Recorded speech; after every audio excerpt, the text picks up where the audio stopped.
Allez, coucou tout le monde. Vidéo du mardi 17 mars. Alors, quelques petites choses déjà. Je vous affiche comment je vois ma page YouTube. Alors, j'ai lu vos commentaires. Donc déjà, je voulais vous montrer en dessous. C'est là que je mets tout ce dont vous avez besoin. Donc parfois, il faut faire moins plus, mais ça, vous savez mieux que moi. J'ai travaillé, Ethan, sur le on n'entend rien. Je suis d'accord avec toi. En plus, il y avait une espèce de bruit feutré derrière. Donc là, j'ai changé de micro. Je pense que ça va aller mieux. Et sinon, sur les un peu myope, je crois qu'elle est un petit peu fluctuante. Et que c'est toujours très net. Vous peuvent me dire comment. J'ai jamais demandé. Je cherche YouTube, forcément. Je me un Taylor, je sais pas quoi.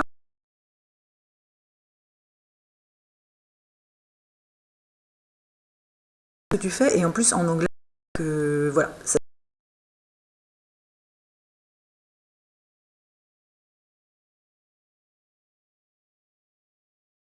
Aujourd'hui sur le questionnaire des mises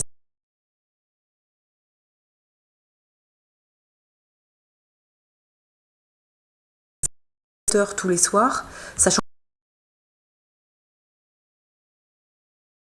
par exemple, donc jusqu'à 17h, vidéos après 17h pour le lendemain. Comme ça, je peux aussi répondre à vos commentaires. Justement, dans ma prochaine vidéo, je vous demanderai, s'il vous plaît, de m'envoyer tous un petit coucou, ou ce que vous voulez d'ailleurs, juste pour me montrer que vous vous connectez.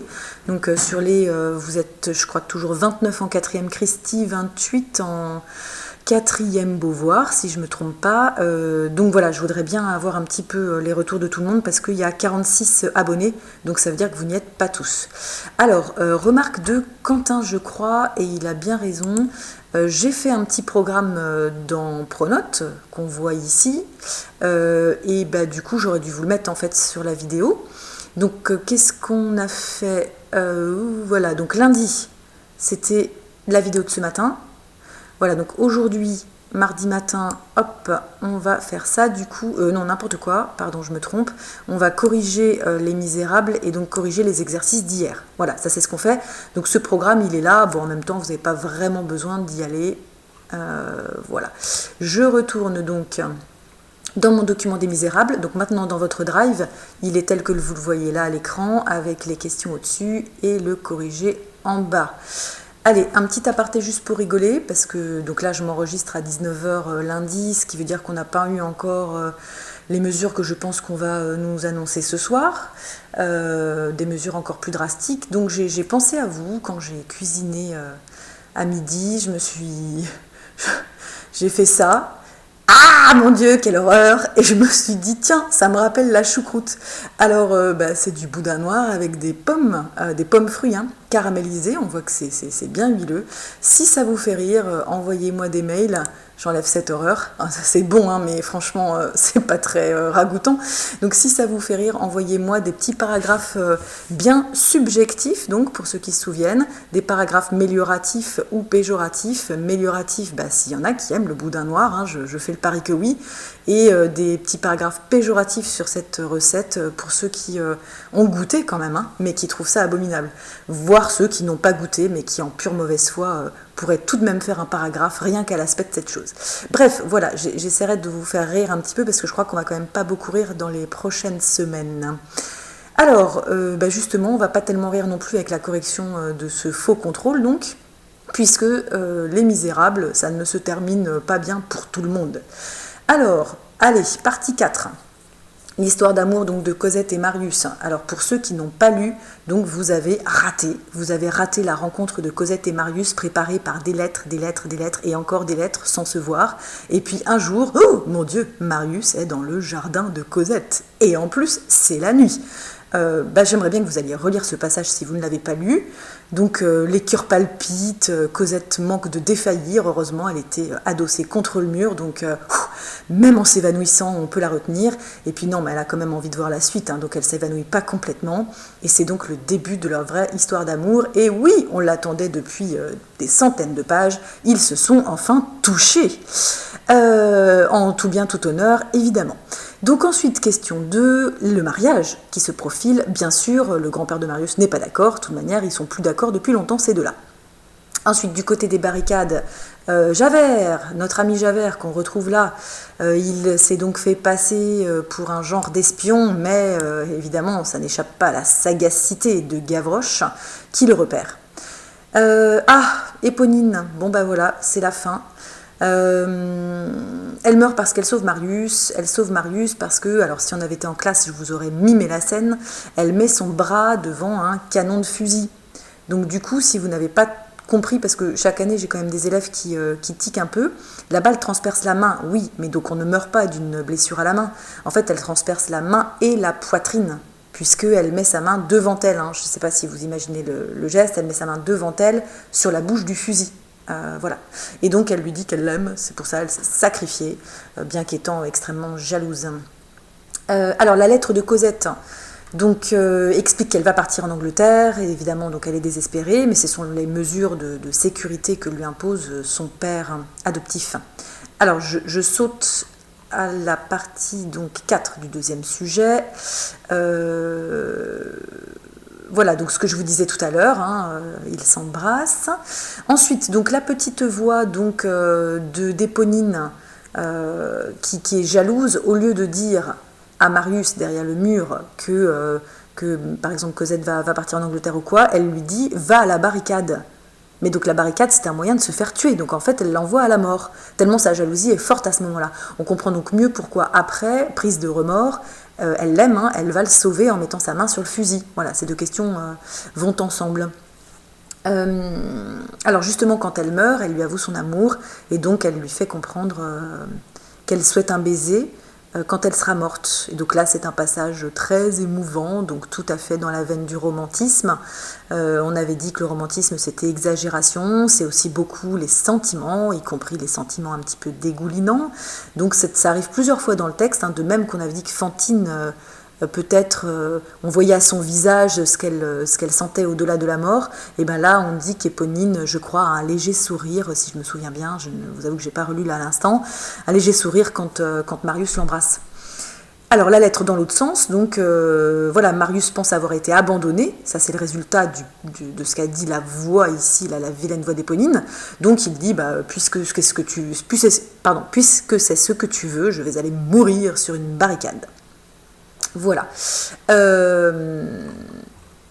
Alors, je remonte à la partie 5. Donc, Jean Valjean a compris que sa fille a un amoureux. Donc, lui aussi, décidément, hein, il se rend à la barricade en se disant « ma vie ne vaut plus rien et au moins il va mourir en combattant ». Et puis finalement, c'est Jean Valjean, il est bon, vraiment jusqu'à la moelle, il est incapable d'une mauvaise action, on le sait bien, et donc il va décider de sauver l'amour de sa fille finalement, puisqu'il se rend compte que Marius est là avec lui. Gavroche, voilà un épisode ultra connu à propos de culture générale, là c'est évident que ceux qui n'ont rien lu, vous devez même pouvoir en parler sans l'avoir lu. Donc Gavroche ramasse les balles sur les cadavres, et oui, parce qu'il y a des balles inutilisées, évidemment, et qui sont dans les gibernes, c'est-à-dire les petits sacs portés en bandoulière, et donc ces balles peuvent servir à d'autres tirs. Et notre Gavroche, on lui donne pas un âge tout à fait précis, enfin vous me direz en commentaire si vous l'avez lu, je me souviens plus, il est à l'aube de l'adolescence, on va dire 12 ans peut-être, et donc en plus il chante, il nargue les soldats d'en face, qui sont les soldats donc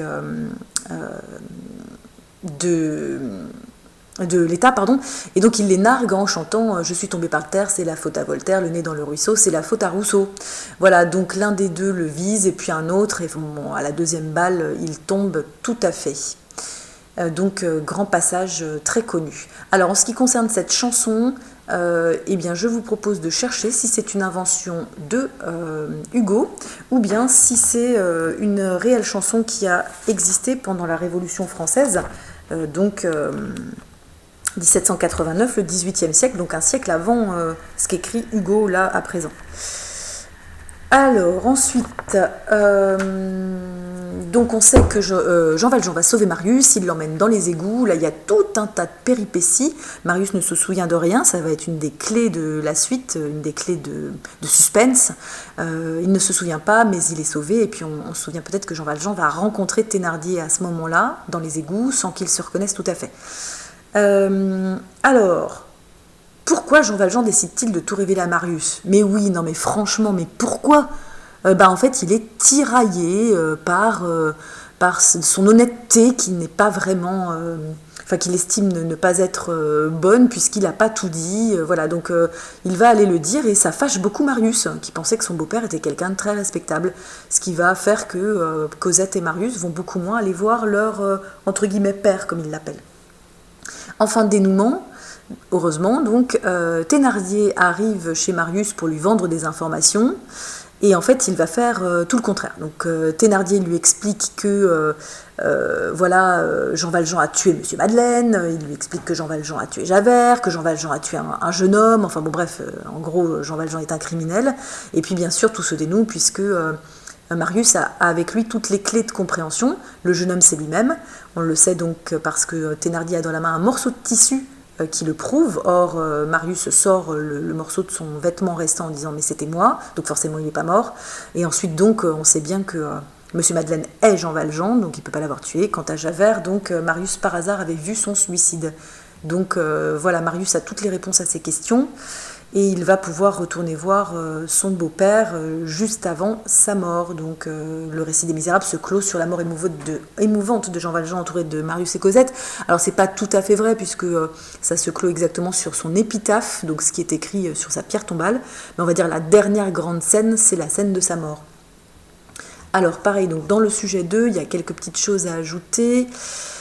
Donc Jean Valjean n'exécute pas Javert. Javert en est tout étonné, c'est là qu'il comprend que Jean Valjean est bon, donc on va y revenir juste après dans la question 9. Donc pourquoi Jean Valjean se suicide? En fait, il comprend qu'il s'est trompé toute sa vie en poursuivant Jean Valjean, et donc il comprend, comme je vous l'ai mis, c'est pas évident peut-être à saisir, c'est dit dans le texte, il faut peut-être relire un petit peu. Donc Javert comprend qu'il existe quelque chose de supérieur à son devoir. Jusque-là, ça n'était que ça. Et ce qui est supérieur, c'est Dieu. Donc on l'a vu dans les vidéos des discours à l'Assemblée nationale de Victor Hugo. Victor Hugo était fortement anticlérical, c'est-à-dire contre les jésuites notamment qui prétendent vouloir enseigner, y compris dans les écoles publiques. On avait vu cet extrait. Mais en revanche, ne faites pas de confusion, Victor Hugo est profondément chrétien. Il a un grand sentiment du divin et donc il place quand même les idées de la chrétienté un petit peu partout dans son texte. Donc ça, nous l'avons déjà vu. Au sujet de l'honnêteté de Jean Valjean, alors il y a une petite péripétie peut-être, quelqu'un voudrait l'ajouter. Où est-ce que j'ai mis ça déjà? Ah oui, c'est au-dessus. Jean Valjean est un petit peu forcé aussi d'expliquer certaines choses parce que, comme il doit signer les registres de mariage de Cosette et Marius, en tant que père de Cosette, eh bien il doit signer de son nom. Et là, ça coince parce qu'il a un nom d'ancien forçat qu'on pourrait reconnaître. Donc peut-être certains ont attrapé ce détail. Il y avait une question presque administrative qui est venue bloquer tout ça. Voilà, donc nous avons fini cette correction des parties 4 et 5 des Misérables. Pour clore définitivement cette séquence sur les Misérables, il nous reste encore donc à finir la grammaire et surtout à étudier le dernier texte, celui de la mort de Jean Valjean, mais au moins pour ce qui est de la structure du récit et de l'histoire en général, a priori, vous n'ignorez plus rien à présent.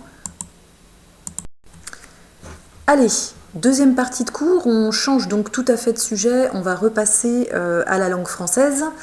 Alors, je vous montre le drive ici, notamment pour ceux vraiment qui ne sont pas super à l'aise. Donc, les exercices corrigés.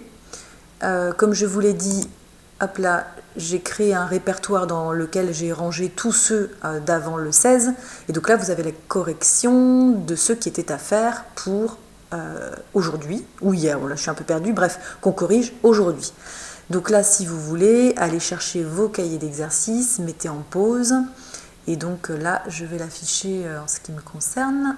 Hop là. Voilà. Donc hier, on a fait la leçon sur les types de phrases. Je vous ai demandé de faire les exercices 2, 3, 6. Et bien donc, on va les afficher leur correction. Vous pouvez donc suivre dans vos cahiers. Vous n'avez a priori pas besoin du coup d'aller dans le drive voir les corrections. Hein, mais je continue à les y mettre quand même pour que vous puissiez réviser sans réécouter une trop longue vidéo. Alors, imaginez une phrase injonctive, interrogative qui puisse précéder la réplique proposée. Alors évidemment, ce sera des suggestions puisque là, c'était un travail d'invention. Donc, viens ici, avec ou sans point d'exclamation. Quand viens-tu? Point d'interrogation. Donc, une phrase impérative ici, injonctive, une phrase interrogative à côté. Donnez-nous votre version des faits. Voilà, donc une injonction. Que s'est-il passé? Une question. Vous ne sortirez pas demain. Bon, il aurait peut-être fallu mettre un point d'exclamation de temps en temps. Et acceptez-vous de venir plus tard? Alors, sur les phrases interrogatives, j'attire votre attention à faire des questions correctes. C'est-à-dire, quand tu viens? Ben, c'est pas une question. Ou il s'est passé quoi? C'est pas une question. Et je déteste toutes ces placards publicitaires qu'on a en ce moment avec c'est quoi? Ou tu fais quoi? Ou voilà. Et franchement, ça vous apprend pas à parler français correctement. Vous avez toujours le choix d'inverser le sujet, quand viens-tu? Ou bien de rétablir l'ordre sujet-verbe avec un est-ce que? Quand est-ce que tu viens? C'est correct aussi, quoique étant plus long. Donc acceptez-vous de venir plus tard? Ou bien est-ce que vous acceptez de venir plus tard? Donc les deux sont corrects évidemment. Toutes ces questions orales, quand tu viens, ou quand est-ce que tu viens, ou choses comme ça, on peut le dire à l'oral, mais à l'écrit c'est pas possible, notamment dans vos rédactions. Donc voilà, formez-vous bien à faire des questions correctes. Le 3. Donc poser des questions qui portent sur l'élément souligné. Voilà, je vous affiche le corrigé. Donc Maupassant a rédigé cette nouvelle. Il fallait donc poser une question sur Maupassant. Qui a rédigé cette nouvelle? Que raconte cette nouvelle pour la phrase 2? Ou bien le personnage parle en patois. Comment le personnage parle-t-il? La nouvelle nous fait rire. Pourquoi la nouvelle fait-elle rire? Donc vous voyez, là c'est des petites choses, des petits détails que vous connaissez bien. On va mettre 2 tirets et ajouter le T s'il n'est pas à la fin du mot. Alors que ici, comme il est à la fin du mot, on n'a pas grand-chose à faire à part mettre le tiret. Voilà. Et on ne fait pas comme les petits de CE2, j'oublie le point d'interrogation. Ben non, c'est essentiel. Voilà, vous savez bien qu'en espagnol, on en met 2 carrément, un au début de la phrase, un à la fin, pour bien signaler que le ton change. C'est dommage qu'on ne l'ait pas en français. Hop là, le 6. Imaginez donc une phrase interrogative correspondant à chacune de ces réponses. Elle arpente les rues, ça pourrait être que fait-elle? Elle aime se promener plutôt le soir. Quand est-ce qu'elle aime se promener? Ou bien non merci, j'en ai déjà. Est-ce que tu veux du sel? Voilà, alors on va voir ce qu'il propose. Hop, que fait-elle? Quand aime-t-elle se promener? Veux-tu des places de cinéma? Voilà, donc c'était, je pense, vraiment pas très compliqué. Demain, donc je vous fais la vidéo sur les formes de phrases, c'est-à-dire la page d'avant. Voilà, il y aura peu d'exercices, mais la leçon est peut-être plus complète. Et puis, allez, un petit tour sur Pronote. Qu'est-ce que j'ai dit qu'on faisait? Et ben c'est tout. Donc je vous explique tout ça demain. Voilà. Si par hasard nous étions donc un petit peu plus confinés, si vous étiez obligé de vraiment rester à la maison, surtout n'oubliez pas de lire en format papier. C'est possible aussi qu'on ait des petits soucis de connexion. Voilà, peut-être que vous n'aurez plus accès à mes vidéos YouTube aussi facilement que précédemment. Donc on fera avec, hein, voilà, allez retrouver vos beaux livres papier, profitez pour relire des albums, essayez de vous faire plaisir et puis voilà, on pense les uns aux autres. Allez, à bientôt!